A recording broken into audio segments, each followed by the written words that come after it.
Coucou Marie-Hélène! Coucou Caroline, ravie de te retrouver pour cet appel entre amis.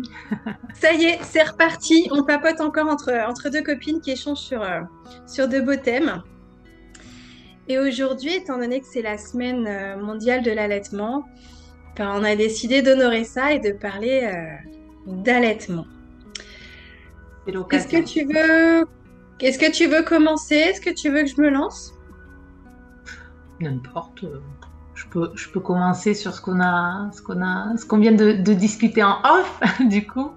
Oui, parce qu'on Je te, fait toujours un off, après on coupe et on se remet. Vas-y, je te laisse le début. je te partageais justement que j'avais une amie hier qui vient d'avoir son bébé et comme je vais participer à une journée sur l'allaitement justement la semaine prochaine dans le cadre de cette manifestation-là. Et donc, j'avais amené cette amie à une réunion de futures mamans allaitantes pour avoir des informations.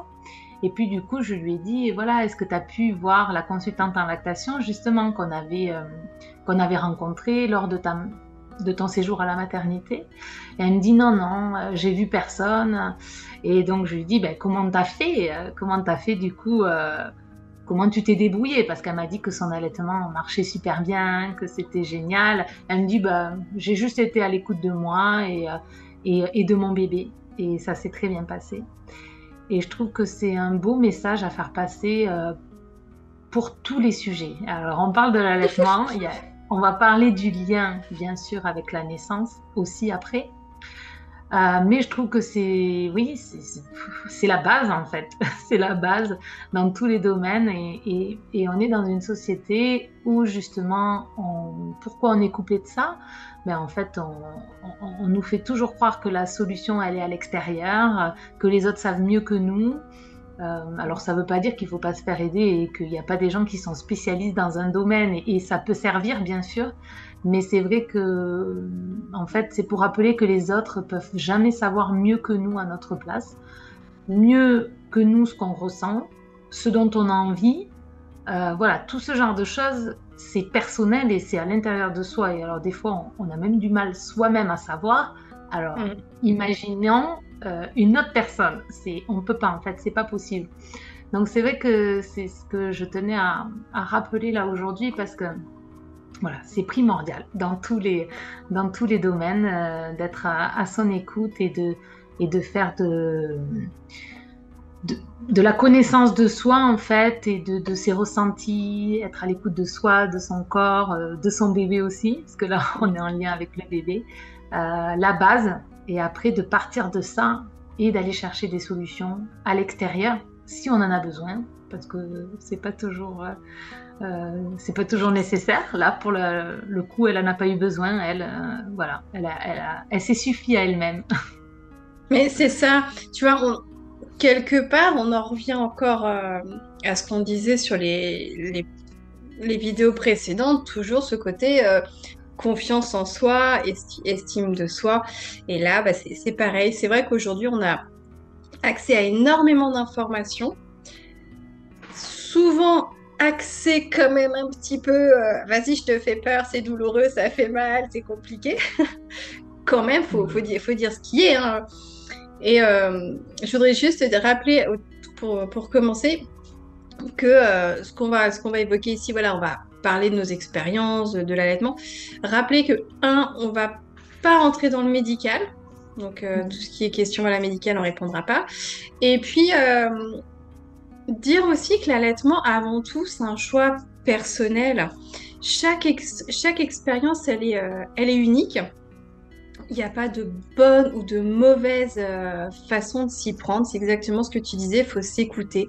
Donc oui, je pense qu'avoir une information claire au départ, ça peut te donner, comme l'accouchement en physiologie, voilà, tu as les connaissances et après, tu lâches et puis tu te reconnectes à toi, à tes instincts. En fait, tu sais faire, ton bébé également, il sait faire. Donc voilà, moi, je voulais vraiment juste préciser ça, quoi, pour bien démarrer, que le cadre soit un petit peu posé. Et voilà, est-ce que tu as envie de partager, toi, au niveau des... d'expériences d'allaitement que tu as pu rencontrer? Sinon, moi, j'ai plein Euh, de trucs à dire. oui, je peux parler de mes expériences. Donc, bon, pour moi, c'était une évidence que j'allais allaiter mes enfants. D'ailleurs, aujourd'hui, il n'y aurait pas derrière un enfant à élever pendant 20 ans. Moi, je resigne pour accoucher et pour allaiter mes enfants. C'est clair. Aujourd'hui, je regrette de ne pas l'avoir fait plus longtemps. À l'époque, ça n'a pas été possible pour moi de le faire plus longtemps. Mais ça a été, je crois que c'est la plus belle chose que j'ai faite pour mes enfants et je pourrais rien faire de plus beau pour elles, je pense. Enfin, c'est vraiment quelque chose qui est pour moi clair. Je pourrais leur offrir tout ce que je veux en matériel, en expérience. Je pense que le plus beau cadeau que je leur ai fait, c'est ça. C'est d'essayer de leur offrir une naissance la moins difficile pour elles, pour moi aussi, mais pour elles aussi, parce que ça a des conséquences voilà, pour le reste de sa vie après. Donc le plus respectueux pour elles et de leur avoir donné, selon moi, ce qui est le plus sain en termes d'alimentation pour grandir et pour aussi se construire son immunité, tout ça. Donc voilà, pour moi c'était une évidence et donc je me suis beaucoup renseignée avant et j'ai rencontré aussi pas mal de difficultés. Et, et en fait, ce que j'ai partagé tout à l'heure, ben moi j'étais à l'écoute de moi dans le sens où c'était hors de question que je fasse autrement que d'allaiter mes enfants. Donc ça, voilà, j'étais à l'écoute de moi parce que c'était aligné avec ce que je ressentais. Bon, après, il y a peut-être des explications aussi qui font que ça a été compliqué pour moi, mais j'ai eu besoin de demander de l'aide et cette aide a été déterminante pour que je puisse poursuivre l'allaitement parce que dès que on a des difficultés avec l'allaitement, quelle qu'elle soit, c'est de suite, on va faire mourir notre enfant parce qu'on ne va pas l'alimenter, quoi. C'est ça. Dépêche-toi de lui donner un biberon. Voilà, donc en fait, il y a ce stress-là et c'est la comparaison, elle est pour moi évidente avec la naissance parce que c'est pareil. Si on refuse un déclenchement, et moi je parle de déclenchement sans raison médicale derrière parce que c'est souvent ça. Les déclenchements où il y a un vrai problème, déjà on ne fait pas des déclenchements, on fait des césariennes d'urgence parce qu'à un moment donné il y a un vrai problème là, le bébé est en danger ou la maman est en danger, donc on ne se dit pas oh on va tenter le déclenchement, on va bien voir ce qui se passe. Voilà, c'est exactement pareil. On te dit qu'il faut déclencher, mais t'as pas de raison. C'est le terme qui est dépassé, ou enfin en tout cas il n'y a pas de raison vraiment où on te dit ben voilà il y a un danger pour le bébé et si tu le fais pas on te fait bien comprendre que tu risques de tuer ton enfant, même si on le dit pas comme ça, on te le fait bien comprendre, on fait peur aux femmes en fait et c'est pareil pour moi avec l'allaitement. Ah là là le bébé il a pas pris 100 grammes depuis hier mais mon Dieu il va mourir. Non, je pense pas quand même. Même mes filles qui sont là, en haut, là, juste là, elles étaient toutes petites, hein, comme c'était des jumelles. Elles faisaient à peine 2 kilos, un peu plus de 2 kilos et 2 kilos 300. Donc c'est vrai que c'est assez petit. En fait, ils n'ont pas beaucoup de réserves. Ben voilà, pour autant, déjà, j'en profite pour dire que j'ai eu assez de lait pour alimenter 2 enfants. Donc forcément, quand on entend une femme, elle n'a pas assez de lait pour donner à son bébé. Bon, ça m'énerve. Je suis désolée, mais ça m'énerve parce que c'est faux. C'est faux et il peut y avoir des pathologies chez les femmes, hein, mais en général, elles le savent. Il y a eu un souci particulier, une opération, quelque chose qui fait qu'il y a la mécanique qui ne peut pas fonctionner. Mais sinon, toutes les femmes sont faites pour allaiter. Voilà, donc je m'éparpille. Je me suis perdue. C'est bizarre. Dans tout ça. Mais voilà, donc j'ai eu besoin d'aide et je me suis fait aider parce que pour moi, c'était hors de question de ne pas alimenter mes enfants avec ce qui, pour moi, était la meilleure alimentation possible. Et j'en profite pour dire aussi, parce que ça aussi, c'est des choses, ça m'énerve. Donc, je le dis. C'est qu'on s'étonne que les enfants qui sont alimentés, par exemple, qui sont alimentés au biberon et qui n'acceptent pas comme il faut le lait. Mais en fait, je veux rappeler quand même que le lait de vache n'est pas fait pour les humains à la base, en tout cas. La nature ne l'a pas prévu comme ça. Et on s'étonne que certains enfants, pas tous, n'acceptent pas bien, ne tolèrent pas bien ce lait, mais c'est pas pour jeter la pierre sur les mamans qui n'allaitent pas, parce que pour moi, je trouve que c'est un choix et on ne peut pas forcer, que ça soit dans un sens ou dans un autre les femmes, mais juste avoir à l'esprit que c'est pas naturel. Et oui, il peut y avoir des problèmes. Il y a des enfants qui tolèrent très très bien le lait de vache, c'est pas un souci. Mais voilà, je trouve que c'est important aussi de rappeler ça. Donc voilà, quelques difficultés au début, mais j'ai tenu bon et parce que c'était déterminant, voilà, pour moi, il n'y avait pas d'autre voie possible, donc voilà, j'ai pu aller au bout et puis j'ai pu allaiter. Du coup, ma grande, je l'ai allaitée 7 mois et mes jumelles, je les ai allaitées 13 mois. Voilà, donc c'est vrai que ça paraît pas beaucoup. Maintenant, on entend, oh là là, les mamans qui allaitent 4 ans, 5 ans. J'aurais aimé, j'en pouvais plus, honnêtement, j'en avais assez. Mais c'est ça, il faut voir ça aussi. Ouais. C'est terrible, tu parles, j'ai déjà la tête qui part dans tous les sens. Je suis désolée. La dernière remarque que j'ai en tête, c'est quand tu dis donc que le lait de vache, il n'est pas fait pour nous. Et il y a un truc que je trouve super rigolo, qui est souvent repris dans les films et la série que j'adore, par exemple Friends, je ne sais pas si tu connais. Il y a cette fameuse scène où, tu vois, la maman, elle met le lait qu'elle a tiré donc, dans un biberon, puis elle veut voir si c'est bon. Et tout le monde crie au scandale. Donc on accepte de boire le lait qui sort du pied d'une vache, qui n'est pas notre espèce, mais boire ce que nous-mêmes on produit, ça paraît mais juste inconcevable et écœurant et dégoûtant. Il y a vraiment un rapport assez étrange à ça. Et voilà, c'est l'une des choses que j'avais envie de partager là-dessus. Pour me débarrasser de ce qui est négatif, comme ça après on peut s'orienter sur du beau, sur plutôt le positif et les solutions. Juste signaler qu'effectivement, une bonne mise en place de l'allaitement, il va être en lien étroit avec notre accouchement. C'est-à-dire que bien souvent, les femmes qui nous disent que l'allaitement s'est super bien passé et que ça s'est mis en route tout seul, ce sont souvent des femmes qui ont accouché par elles-mêmes, qu'elles soient le moins médicalisées possible. À partir du moment où tu commences à mettre un petit peu le grain de sable dans la machine, en fait, tout commence à se gripper. Et quand tu commences à injecter des hormones, tes hormones à toi, elles ne font plus le même effet. Donc, pour l'allaitement, on a besoin d'hormones. Et du coup, voilà, déjà la naissance et puis le côté un petit peu aussi traumatique. Et puis l'allaitement, c'est aussi le lien à son bébé, le lien affectif, le lien émotionnel. Il y a vraiment tout ça à prendre en compte.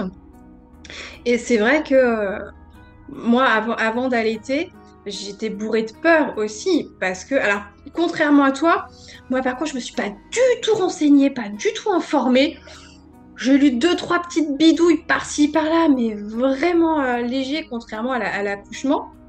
Mais j'avais en tête que potentiellement, j'allais avoir des crevasses, que la montée de lait, ça fait super mal, que mes seins, ils vont être engorgés, que si bébé, il t'aide pas bien, bah ouais, effectivement, ça peut créer des problèmes et que les seins d'une femme enceinte, faut pas les toucher parce que justement, quand tu appuies, tu bouches les canaux et c'est là que enfin, du coup, voilà, j'étais mais pleine de toute cette négativité, de toutes ces peurs, ce qui fait qu'au départ, si bébé prenait pas bien le sein, je sais pas appuyer, mais si j'appuie, je vais tout boucher.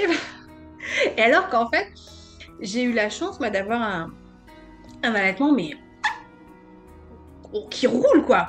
Pour les deux, ça a été, tiens, bébé, tu viens là, je te prends, ouais, comme ça. On est pas mal comme ça. Et puis, ça s'est fait. J'ai pas eu de problème. J'ai eu d'autres choses. Moi, j'avais un fort réflexe d'éjection. Donc là, c'était un petit peu autre chose. Pour celles qui savent pas, c'est quand le lait, en fait, sort très puissant en jet.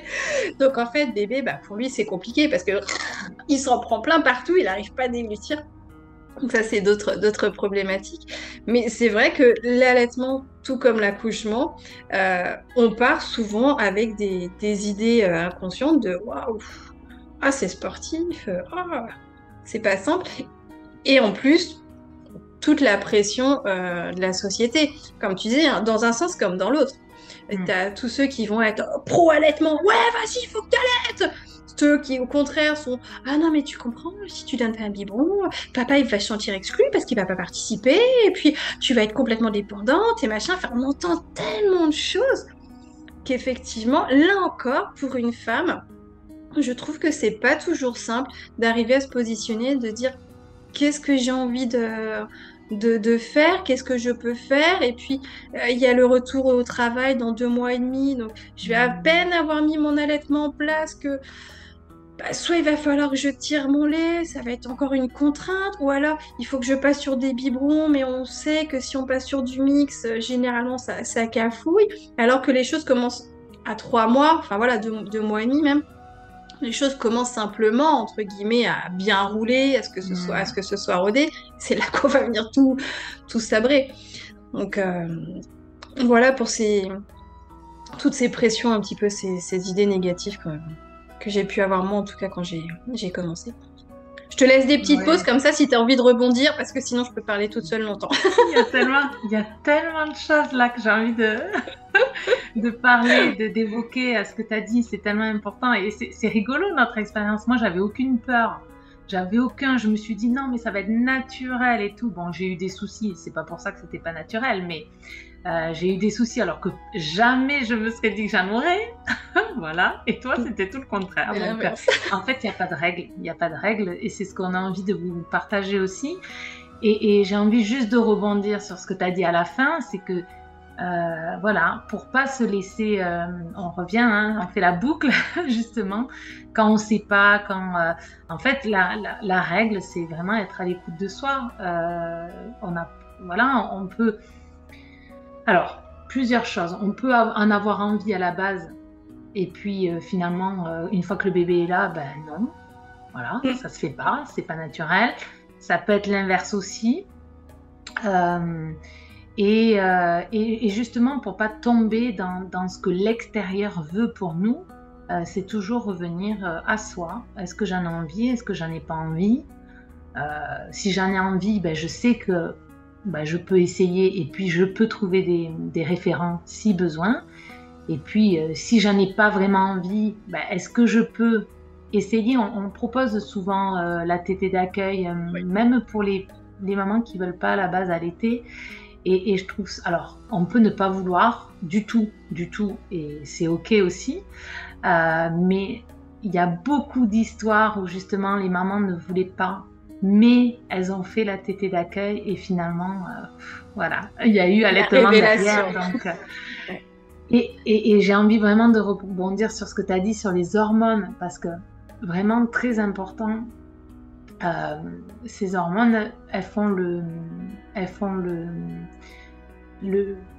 c'est le fil conducteur, j'ai envie de dire, sur justement la naissance, où elles sont libérées de manière totalement naturelle et justement ce n'est pas perturbé par une injection d'hormones de synthèse qui empêche le naturel de se faire du coup, parce que le corps il se dit j'ai tout ce qu'il faut donc je n'en émets pas, sauf que le travail il n'est pas du tout le même en fait au niveau du corps.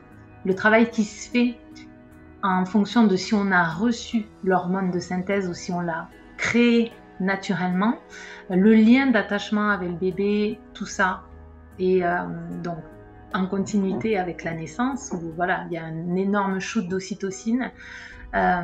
Et la suite avec l'allaitement, et justement il y a ça aussi, quand on coupe ça, pour moi il n'y a pas non plus l'élan, on n'est pas imbibé complètement noyée là, dans cette ocytocine qui peut donner l'élan et l'envie d'allaiter son bébé. Voilà, pour moi, ça va avec. Donc, c'est pour ça que je pensais, enfin, je voulais vraiment le préciser, voilà, comme tu en as parlé. Ouais, non, effectivement, il y a tout ça se met en place. Après, donc, on avait dit, on va pas trop sur l'aspect médical. Juste petite parenthèse quand même, on sait les bienfaits, tant pour la maman que pour le bébé. C'est prouvé, c'est même scientifiquement prouvé, parce qu'aujourd'hui, tout doit être prouvé par la science pour que ce soit validé. Donc, il y a un truc sur lequel je veux rassurer les mamans aussi. Tu sais bien, alors peut-être que du coup, comme on n'a pas les mêmes expériences, tu n'as peut-être pas les mêmes peurs que moi. Il y a aussi ce côté, ah mais si mon bébé il tète, en fait, je sais pas combien il prend en termes de quantité. Est-ce qu'il a assez bu, est-ce qu'il a pas assez bu, et puis du coup, est-ce qu'il prend du poids et machin. Puis du coup, tu passes ton temps à le mesurer, à le peser et machin. Il y a juste un truc quand même qu'il faut savoir, c'est que au niveau des courbes du carnet de santé, on va avoir l'impression que le bébé ne suit pas tout à fait les mêmes courbes. C'est normal. Les courbes du carnet de santé sont faites à partir de bébés allaités avec des biberons. Donc, ils n'ont pas du tout les mêmes courbes de poids. Et c'est important à signaler parce que début, je te dis, moi, tous les jours, alors hop, je faisais ma petite croix dans mon carnet de santé. Et tu es là, tu regardais, tu fais, on n'est pas sur les mêmes trajectoires là, est-ce que ça va bien? Et en fait, non, ce sont pas les mêmes courbes. Et pour avoir allaité mes deux loustiques très très longtemps, ben, ils vont bien. Et oui, ils ont pas les mêmes courbes. Et ce sont des bébés, en tout cas, c'est scientifiquement prouvé. Ils risquent moins l'obésité infantile.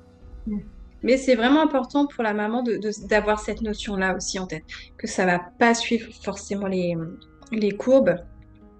Et puis voilà, les bienfaits, on le sait pour le bébé, en termes de santé, on lui apporte vraiment tout ce qu'il y a de meilleur pour son système immunitaire. C'est vraiment des enfants allaités, ils sont rarement malades.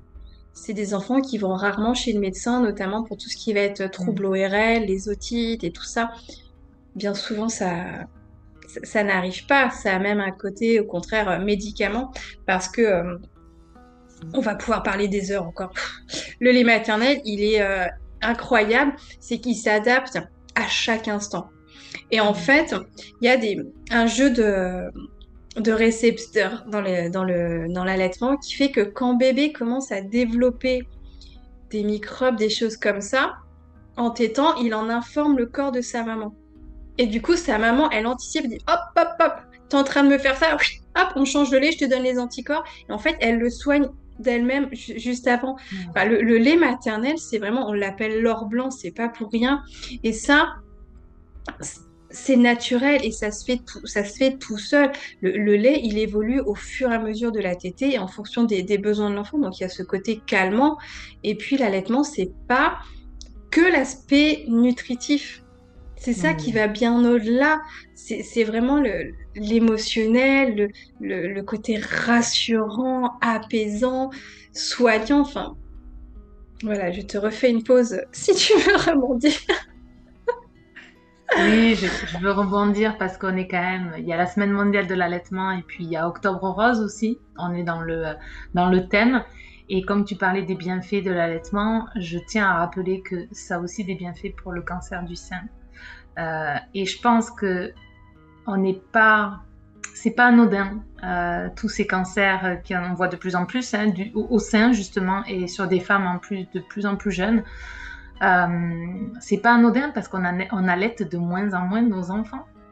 Enfin, quand je dis de moins en moins, c'est par rapport à avant où on n'avait pas la solution, il n'y avait pas de lait artificiel, donc on allaitait forcément. Donc ça, c'est bénéfice santé. Et voilà, pour compléter ce que tu disais sur la composition du lait qui s'adaptait complètement, j'aime rappeler que les scientifiques et les industriels sont incapables de reconstituer le lait maternel. ils essayent de s'en approcher le plus qu'ils peuvent. Mais en fait, il est tellement incroyable, comme tu disais, l'or blanc, qu'ils ne peuvent pas le reconstituer. Ils savent pas le reconstituer. C'est la magie du corps des femmes. Donc voilà, je complète ça parce que je trouve que c'est important aussi, ouais, de le rappeler. Et encore, l'or blanc, on parle de là vraiment les bienfaits, on va dire, santé sur maman et bébé. Mais il y a après toutes les petites utilisations, on va dire, un petit peu de grand-mère, ou pourquoi on utilise le lait maternel? Pour soigner les conjonctivites des bébés, pour soigner les crevasses, effectivement, des mamans, et même en produit de beauté. Oui. C'est un truc de fou. Enfin, on est entre nous, hein. De toute façon, la vidéo va pas faire des milliards de vues. Je me suis amusée à tester. J'ai commencé avec la fatigue, avec des petites ridules. J'ai fait quelques fois, la dernière petite goutte, tu sais, je te promets, ça c'était mais anti-ride. J'ai fait waouh, je vais peut-être allaiter toute ma vie pour pouvoir en avoir de cette anti-ride. Alors là, tu vois, ça, j'ai jamais entendu. Franchement, c'est un concept. Il faut en parler aux industriels. Tu vas faire fortune avec ça parce que toutes les crèmes anti-rides qui existent, il y a de quoi faire. Il y a de quoi faire quelques euros de vente là, Ouais, avec le lait maternel. Tu sais, mais c'est ça qui est rigolo. J'ai vraiment l'impression que tout ça, tout ce qui est naturel, ça revient à fond. Et du coup, maintenant, je les vois un petit peu. J'ai vu passer une vidéo sur je sais plus quel format d'une dame justement qui se fait comme des masques en fait. Au lieu de jeter son lait parce que bébé l'a pas bu parce que finalement, enfin bref, elle avait un fond de lait. Elle prend des compresses, elle le trempe dans son lait maternel. Et elle se fait des masques. Je dis, mais oui, 100 fois oui, c'est effectivement efficace. Donc, il faut surtout pas le jeter. On peut faire plein de choses avec, le mettre dans l'eau de son bain. Enfin, peu importe. Si vraiment on peut plus l'ingérer. Il y a plein de choses et j'aime rappeler aussi. Ça me fait penser à ça. Qu'il y a les lactariums qui ont beaucoup besoin de lait aussi. Oui. Donc, si vous avez trop de lait, c'est toujours possible de le donner. Moi, c'était quelque chose de très important. Donc, malgré le fait que j'allaitais 2 enfants, j'arrivais à donner du lait en plus au lactarium. Donc, en fait, on n'en a pas trop parlé de ça, on l'a évoqué rapidement, mais c'est vrai que c'est c'est la règle de l'offre et de la demande. En fait, plus on demande et plus il y en aura du lait. Donc c'est vrai que moi je tirais mon lait pour mes enfants parce que au début c'était un peu compliqué. Donc après j'ai continué à le tirer parce que c'était facile aussi pour d'autres de donner le lait. Mais comme je le tirais et que j'en avais trop, au bout d'un moment je donnais aussi au lactarium, et pour moi c'était ma contribution. Comme je donne mon sang régulièrement, donner mon lait, ça sauve des bébés aussi, des bébés prématurés, des bébés qui ne supportent pas le lait, on en parlait tout à l'heure, de vache. Voilà, donc je le glisse là.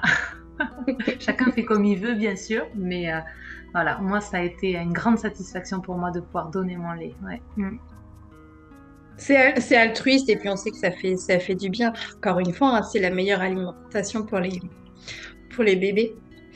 Et il y a un point moi sur lequel j'avais envie de discuter aussi parce que comme beaucoup de choses, il y a beaucoup de tabous.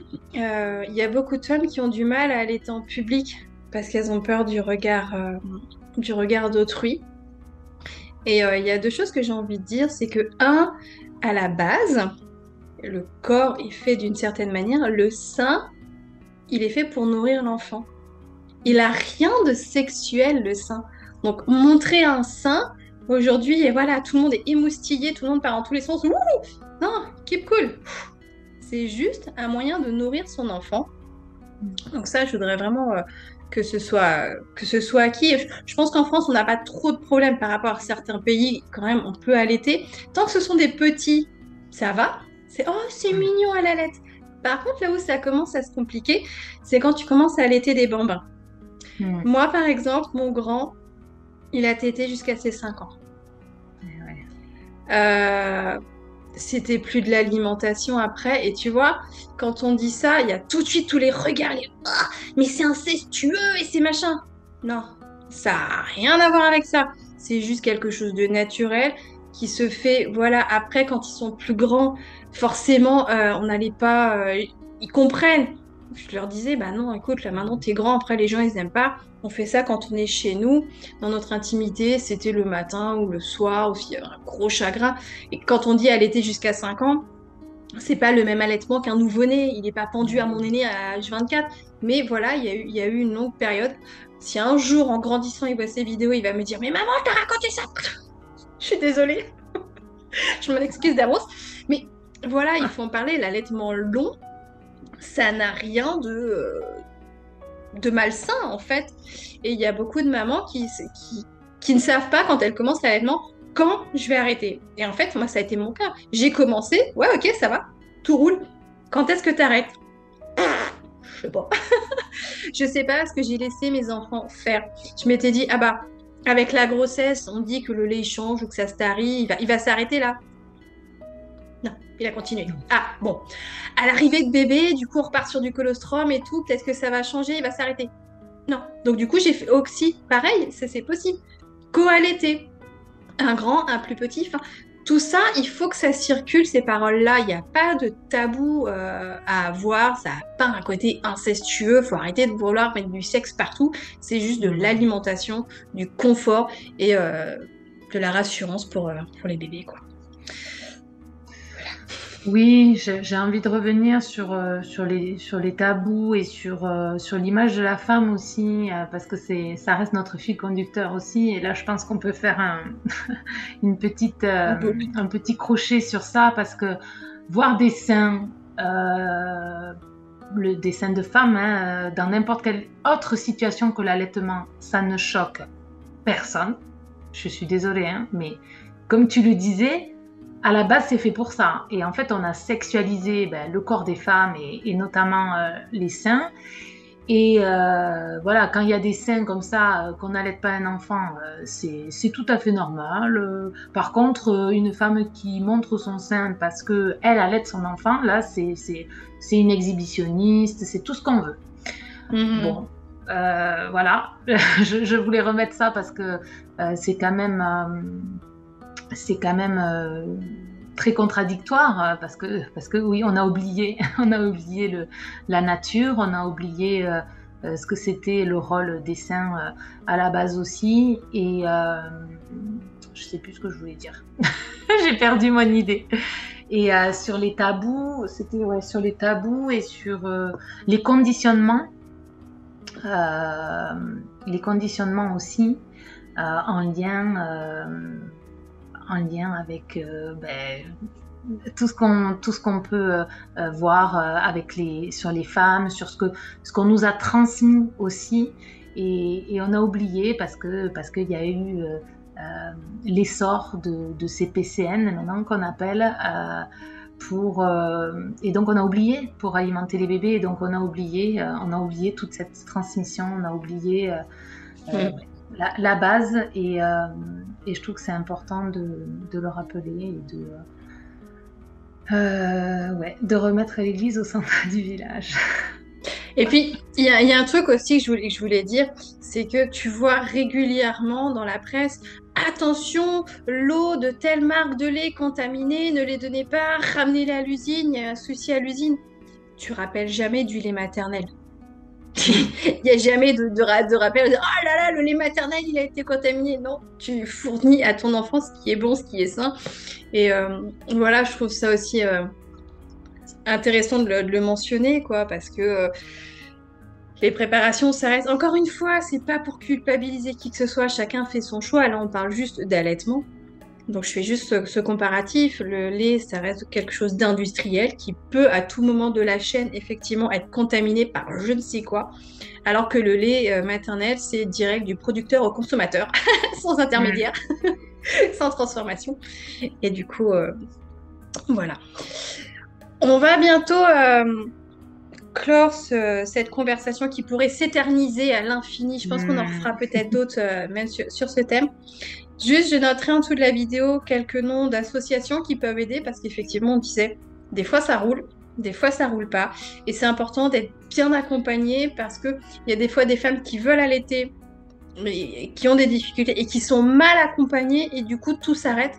Et après, pour elles, ça reste encore ce sentiment d'échec et c'est pas juste. Donc voilà, je laisserai quelques coordonnées pour être bien accompagnée. Oui, je trouve que c'est important et puis tant mieux si on n'en a pas besoin. Mais il y a énormément enfin, il peut y avoir différentes raisons en fait qui fait que il y a un souci, mais c'est jamais parce que la femme n'a pas assez de lait, c'est jamais parce que la femme n'a pas que son lait n'est pas bon, parce que j'ai entendu ça, moi ça c'est pareil, ça m'énerve. Quand j'entends que le lait et non, il est pas bon. Ah bon, comment ça se fait? Il a été analysé? Non. Voilà, c'est des choses, c'est des petits réglages. Des fois, il y a des petits réglages à faire. Voilà, des fois, il n'y en a pas besoin. Mais voilà, pas culpabiliser les femmes comme d'habitude. C'est voilà, toujours pour faire le lien avec la naissance. Hein. C'est les femmes qui ont un bassin trop petit, c'est les femmes qui ne savent pas enfanter. Non, c'est juste que les conditions ne sont pas idéales pour elles et donc ça complique les choses, tout simplement. Et là, c'est pareil. Il y a des solutions. Comme je disais, les pathologies, les vraies pathologies sont rares et en général, on le sait avant d'allaiter, qu'on a ce souci-là. Donc voilà, si c'est quelque chose qui vous tient à cœur, allez-y, n'hésitez pas. Et puis faites-vous aider si vous en avez besoin pour pouvoir aller au bout de votre projet. C'est important. C'est ça. Et puis encore et toujours se faire confiance. Il n'y a pas de bonne ou de mauvaise façon. Et puis casser un petit peu toutes ces idées reçues. Et une aussi, justement, là, dans ce que tu étais en train de dire, je dis, ah, on l'a pas dit. C'est pas toutes les 3 heures l'allaitement. C'est à la demande. Donc il y a des bébés, bah, des fois ce serait un peu plus. Bien souvent, c'est moins que 3 heures et c'est OK. Donc quand des fois, tu as des mamans qui laissent leur bébé pleurer. Oui, non, mais il a pas faim, on m'a dit dans 3 heures. Mets-le au néné, ça va bien se passer. Les positions, c'est pareil, c'est en fonction de comment tu es confortable, comment bébé se sent bien. Donc voilà, on lâche la pression, on se fait confiance et puis on se fait aider s'il y a besoin. C'est tout pour moi. Super, merci beaucoup. C'était à chaque fois, enfin comme d'habitude, très riche. Et ouais, je confirme que voilà, être dans cet échange, ça permet vraiment de pouvoir rebondir. Il y a tellement de choses à dire que en fait, c'est vrai que toute seule, on ne peut pas penser à tout. Donc voilà, toi tu dis quelque chose, moi ça me fait penser à une autre. Et puis comme ça, et on essaye du coup de parler un petit peu de tout ce qui peut être en lien avec le sujet. Bon, ben merci. Et puis on se retrouve la semaine prochaine.